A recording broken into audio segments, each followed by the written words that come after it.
सुप्रभात मेरे प्यारे बच्चों, स्वागत है आपका हिंदी कक्षा में। आशा करती हूँ आप सब अपने अपने घरों में सुरक्षित होंगे।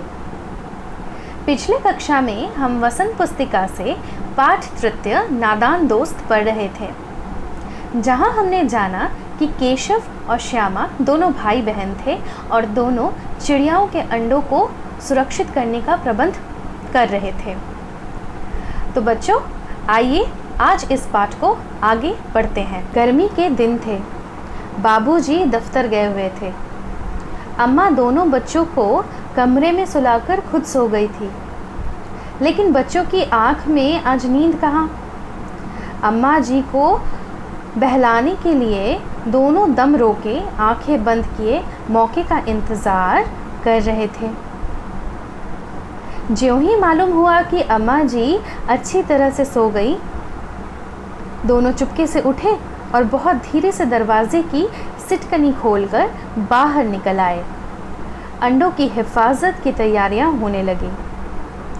केशव कमरे से एक स्टूल उठा लाया, लेकिन जब उससे काम न चला तो नहाने की चौकी लाकर स्टूल के नीचे रखी और डरते डरते स्टूल पर चढ़ा।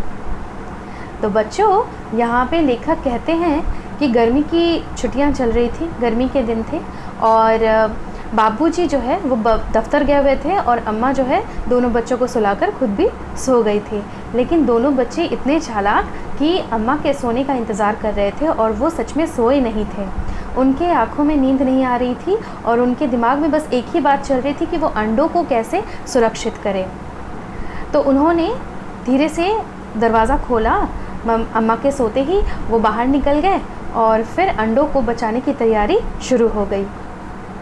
श्यामा दोनों हाथों से स्टूल पकड़े हुए थी। स्टूल चारों टांगे बराबर न होने के कारण जिस तरफ ज़्यादा दबाव पाता था, ज़रा सा हिल जाता था। उस वक्त केशव को कितनी तकलीफ़ उठानी पड़ती थी, यह उसी का दिल जानता था। दोनों हाथों से कार्निस पकड़ लेता था और श्यामा को दबी आवाज़ में डांटते, अच्छी तरह से पकड़। तो बच्चों, यहाँ पे हमें पता चल रहा है कि केशव जो है बहुत मेहनत कर रहा है उन अंडों को बचाने के लिए, और साथ में श्यामा को भी ले लिया है उसने अपने मदद के लिए। तो यहाँ पे अगर श्यामा ठीक से स्टूल नहीं पकड़ पाती है तो केशव जो है उसे डांटता है और कहता है कि ठीक से पकड़ वरना उतर कर बहुत मारूंगा। मगर बेचारी श्यामा का दिल तो ऊपर कार्निस पर था। बार बार उसका ध्यान उधर चला जाता और हाथ ढीले पड़ जाते। केशव ने ज्यों ही कार्निस पर हाथ रखा, दोनों चिड़िया उड़ गई। केशव ने देखा कार्निस पर थोड़े तिनके बिछे हुए हैं और उन पर 3 अंडे पड़े हैं। जैसे घोंसले उसने पेड़ों पर देखे थे, ठीक वैसा ही घोंसला उसने कार्निस पर भी देखा था। श्यामा ने नीचे से पूछा, क्या बच्चे हैं भैया? केशव कहता है, 3 अंडे हैं, अभी बच्चे नहीं निकले हैं। श्यामा, ज़रा हमें दिखा दो भैया कितने बड़े हैं। केशव, दिखा दूंगा, पहले ज़रा चिथरे ले आ, नीचे बिछा दो। बेचारे अंडे तिनकों पर पड़े हैं। बच्चों, यहाँ पे चिथरे मतलब होते हैं फटे पुराने कपड़े।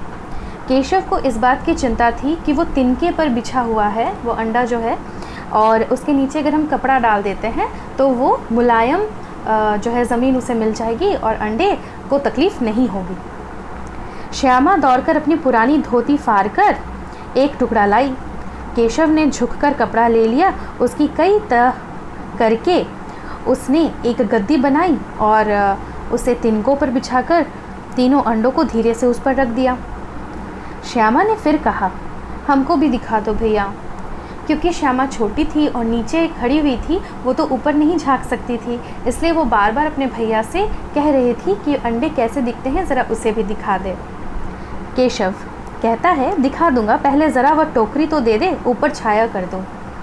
श्यामा ने टोकरी नीचे से थमा दी और बोली, अब तुम उतर आओ, मैं भी देखूं।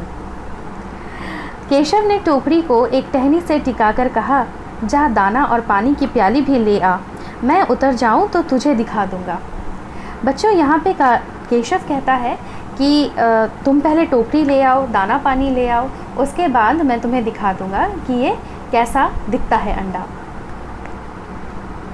श्यामा प्याली और चावल भी लाई। केशव ने टोकरी के नीचे दोनों चीज़ें रख दी और आहिस्ता से उतर आया। श्यामा ने गिड़गिड़ाकर कहा, अब हमको भी चढ़ा दो भैया। केशव, तू गिर पड़ेगी। श्यामा, न गिरूंगी भैया, तुम नीचे से पकड़े रहना। तो बच्चों, यहाँ पे श्यामा इतनी उत्सुक थी उन अंडों को देखने के लिए कि वो कहती है कि मैं नहीं गिरूंगी, बस तुम पकड़े रहना, बस मैं देखना चाहती हूँ कि वो अंडे कैसे दिखते हैं।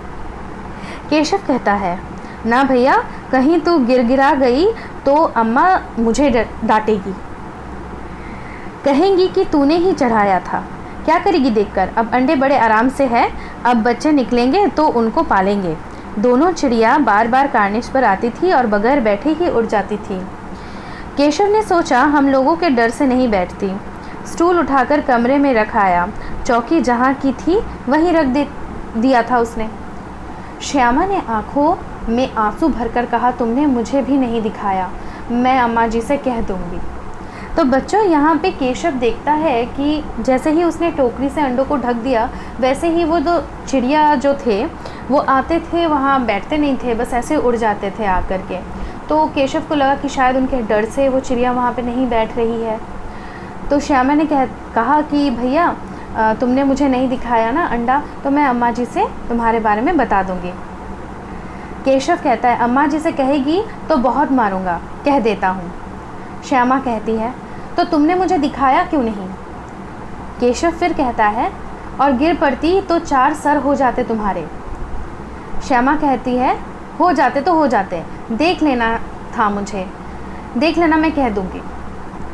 इतने में कोठरी का दरवाज़ा खुला और माँ ने धूप से आंखों को बचाते हुए कहा, तुम दोनों बाहर कब निकल आए? मैंने कहा ना था कि दोपहर को मत निकलना। किसने किवाड़ खोला? किवाड़ केशव ने खोला था, लेकिन श्यामा ने माँ से यह बात नहीं कही। उसे डर लगा कि भैया पीट जाएंगे। केशव दिल में काँप रहा था कि कहीं श्यामा कह न दे। अंडे न दिखाए थे, इससे अब उसको श्यामा पर विश्वास न था। श्यामा सिर्फ मोहब्बत के मारे चुप थी, या इस कसूर में हिस्सेदार होने की वजह से इसका फैसला नहीं किया जा सकता। शायद दोनों ही बातें थी।